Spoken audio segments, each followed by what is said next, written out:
Isaías capítulo 14. Porque o Senhor se compadecerá de Jacó, e ainda elegerá a Israel, e os porá na sua própria terra, e unir-se-ão a eles os estrangeiros, e estes se achegarão à casa de Jacó. Os povos os tomarão e os levarão aos lugares deles, e a casa de Israel possuirá esses povos por servos e servas. Na terra do Senhor cativarão aqueles que os cativaram e dominarão os seus opressores. No dia em que Deus vier a dar-te descanso do teu trabalho, das tuas angústias e da dura servidão com que te fizeram servir, então proferirás este motejo contra o rei da Babilônia e dirás: como cessou o opressor, como acabou a tirania. Quebrou o Senhor a vara dos perversos e o cetro dos dominadores, que feriram os povos com furor, com golpes incessantes, e com ira dominavam as nações, com perseguição irreprimível. Já agora descansa e está sossegada toda a terra. Todos exultam de júbilo. Até os ciprestes se alegram sobre ti, e os cedros do Líbano exclamam: desde que tu caíste, ninguém já sobe contra nós para nos cortar. O além, desde o profundo, se turba por ti, para te sair ao encontro na tua chegada. Ele, por tua causa, desperta as sombras e todos os príncipes da terra, e faz levantar dos seus tronos a todos os reis das nações. Todos estes respondem e te dizem: tu também, como nós, estás fraco e és semelhante a nós? Derribada está na cova a tua soberba, e, também, o som da tua harpa. Por baixo de ti, uma cama de gusanos, e os vermes são a tua coberta. Como caíste do céu, ó estrela da manhã, filho da alva, como foste lançado por terra, tu que debilitavas as nações. Tu dizias no teu coração: eu subirei ao céu, acima das estrelas de Deus, exaltarei o meu trono, e no monte da congregação me assentarei, nas extremidades do norte. Subirei acima das mais altas nuvens, e serei semelhante ao Altíssimo. Contudo, serás precipitado para o reino dos mortos, no mais profundo do abismo. Os que te virem te contemplarão, hão de fitar-te e dizer-te: é este o homem que fazia estremecer a terra e tremer os reinos? Que punha o mundo como um deserto e assolava as suas cidades? Que a seus cativos não deixava ir para casa? Todos os reis das nações, sim, todos eles, jazem com honra, cada um no seu túmulo, mas tu és lançado fora da tua sepultura, como um renovo bastardo, coberto de mortos traspassados à espada, cujo cadáver desce à cova e é pisado de pedras. Com eles não te reunirás na sepultura, porque destruíste a tua terra e mataste o teu povo.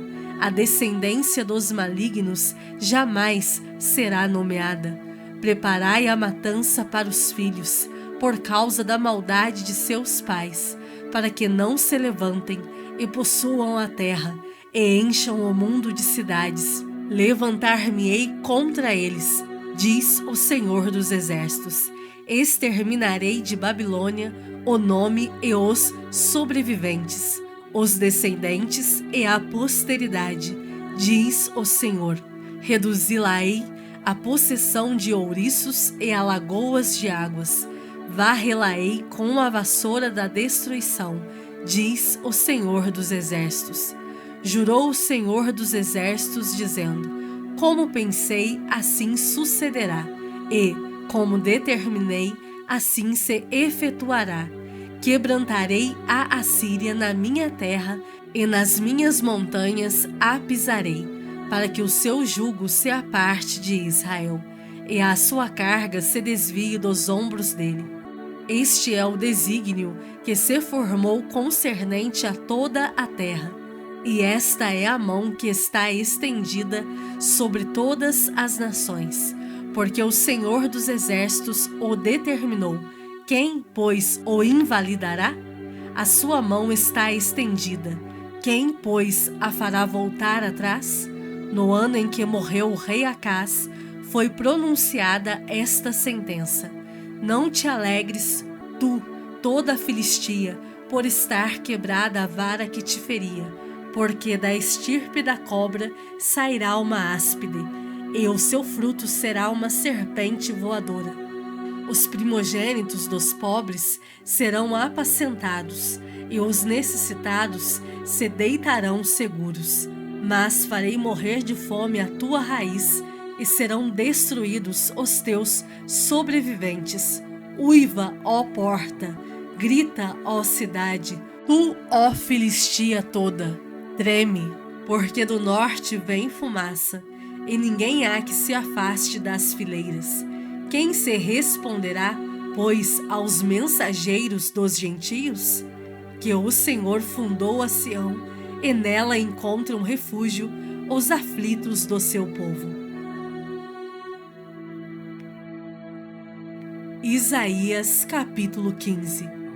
Sentença contra Moabe. Certamente, numa noite foi assolada Ar de Moabe, e ela está destruída. Certamente, numa noite foi assolada Kir de Moabe, e ela está destruída. Sobe-se ao templo e a Dibon, aos altos, para chorar. Nos montes Nebo e Medeba lamenta Moabe. Todas as cabeças se tornam calvas, e toda a barba é rapada. Cingem-se de panos de saco nas suas ruas, nos seus terraços e nas suas praças. Andam todos uivando e choram abundantemente. Tanto Esbom como Eleale andam gritando, até Jaza se ouve a sua voz. Por isso, os armados de Moabe clamam, a sua alma treme dentro dele. O meu coração clama por causa de Moabe, cujos fugitivos vão até Zoar. Novilha de 3 anos, vão chorando pela subida de Luite, e no caminho de Oronaim levantam grito de desespero, porque as águas de Nirim desaparecem, seca-se o pasto, acaba-se a erva, e já não há verdura alguma, pelo que o que pouparam, o que ganharam e depositaram eles mesmos, levam para além das torrentes dos salgueiros, porque o pranto rodeia os limites de Moabe, até Eglaim chega o seu clamor, e ainda até Beer-Elim o seu lamento, porque as águas de Dimon estão cheias de sangue, pois ainda acrescentarei a Dimon leões contra aqueles que escaparem de Moabe e contra os restantes da terra.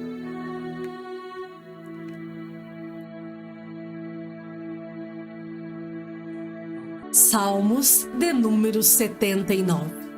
Ó Deus, as nações invadiram a tua herança, profanaram o teu santo templo, reduziram Jerusalém a um montão de ruínas, deram os cadáveres dos teus servos por cibo às aves dos céus, e a carne dos teus santos às feras da terra.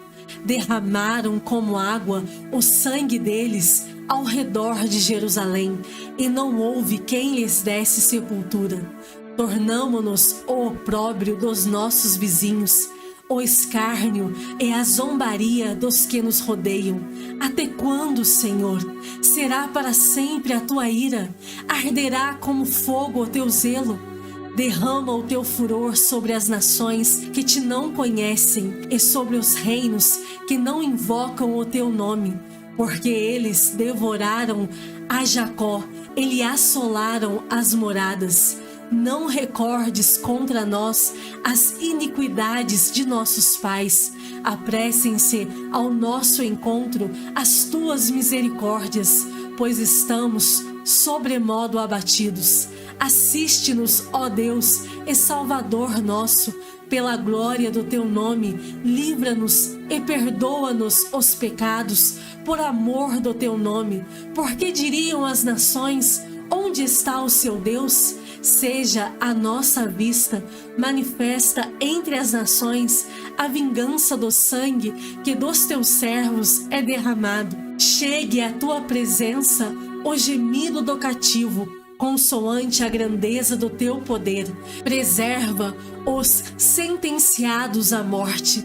Retribui, Senhor, aos nossos vizinhos 7 vezes tanto o opróbrio com que te vituperaram. Quanto a nós, teu povo e ovelhas do teu pasto, para sempre te daremos graças. De geração em geração proclamaremos os teus louvores.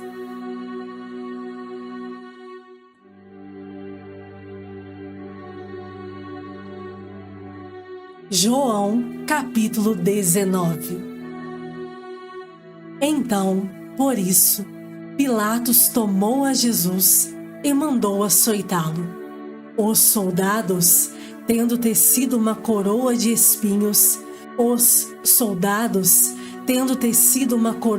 espinhos, puseram-lhe na cabeça e vestiram-no com um manto de púrpura. Chegavam-se a ele e diziam: Salve, Rei dos Judeus! E davam-lhe bofetadas. Outra vez saiu Pilatos e lhes disse: Eis que eu vô-lo apresento, para que saibais que eu não acho nele crime algum. Saiu, pois, Jesus trazendo a coroa de espinhos e o manto de púrpura. Disse-lhes Pilatos: Eis o homem. Ao verem-no, os principais sacerdotes e os seus guardas gritaram: Crucifica-o! Crucifica-o! Disse-lhes Pilatos: Tomai-o vós outros e crucificai-o, porque eu não acho nele crime algum. Responderam-lhe os judeus: Temos uma lei e, de conformidade com a lei, ele deve morrer, porque a si mesmo se fez filho de Deus. Pilatos, ouvindo tal declaração, ainda mais atemorizado ficou e, tornando a entrar no pretório, perguntou a Jesus: De onde és tu? Mas Jesus não lhe deu resposta. Então Pilatos o advertiu: Não me respondes? Não sabes que tenho autoridade para te soltar e autoridade para te crucificar? Respondeu Jesus: Nenhuma autoridade terias sobre mim se de cima não te fosse dada. Por isso, quem me entregou a ti, maior pecado tem. A partir deste momento, Pilatos procurava soltá-lo, mas os judeus clamavam: Se soltas a este, não és amigo de César. Todo aquele que se faz rei é contra César. Ouvindo Pilatos estas palavras, trouxe Jesus para fora e sentou-se no tribunal, no lugar chamado Pavimento, no hebraico Gabatá, e era a Parasceve Pascal, cerca da hora sexta, e disse aos judeus: Eis aqui o vosso rei. Eles, porém, clamavam: Fora, fora, crucifica-o. Disse-lhes Pilatos: Hei de crucificar o vosso rei? Responderam os principais sacerdotes: Não temos rei, senão César. Então Pilatos o entregou para ser crucificado. Tomaram eles, pois, a Jesus, e ele próprio, carregando a sua cruz, saiu para o lugar chamado Calvário, Gólgota em hebraico, onde o crucificaram, e com ele outros 2, um de cada lado, e Jesus no meio. Pilatos escreveu também um título e o colocou no cimo da cruz. O que estava escrito era: Jesus Nazareno, o Rei dos Judeus. Muitos judeus leram este título porque o lugar em que Jesus fora crucificado era perto da cidade, e estava escrito em hebraico, latim e grego. Os principais sacerdotes diziam a Pilatos: não escrevas, Rei dos Judeus, e sim que ele disse: sou o Rei dos Judeus. Respondeu Pilatos: o que escrevi, escrevi. Os soldados, pois, quando crucificaram Jesus, tomaram-lhe as vestes e fizeram 4 partes, para cada soldado uma parte, e pegaram também a túnica.